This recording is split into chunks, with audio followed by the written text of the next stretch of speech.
A class 4 student has stunned everyone with her bold protest. She refused to attend school until a compound wall is built around the playground. Her reason? The open ground is misused for parking and littering, unsafe and unhygienic for students. The video of her stand went viral, drawing the attention of senior civil judge Nurunisa, who promised action.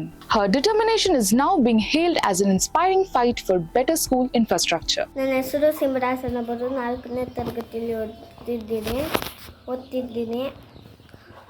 ನಮ್ಮ ಆಟ ಫೀಲ್ಡ್ಗೆ compound ಇಲ್ಲ, ಅಲ್ಲೆಲ್ಲ ಗಾಡಿಗಳು ಎಲ್ಲ ಓಡಾಡ್ತವೆ. ನಮಗೆ ಆಟ ಆಡೋಕ್ಕೆ ಜಾಗ ಇಲ್ಲ ಅಲ್ಲೆಲ್ಲ. ನಾನು BOಗೆ ಹೇಳಿದ್ದೆ ಕಾಂಪೌಂಡ್ ಮಾಡಿಸ್ಕೊಳ್ರಿ ಅಂತ. ಅವ್ರು ಮಾಡಿಕೊಡ್ತೀನಿ ಬಾ ಅಂದರು, ಮಾಡೇ ಕೊಟ್ಟಿಲ್ಲ. ಅದಕ್ಕೆ ನಾನು CMಗೂ PMಗೆ ಪತ್ರ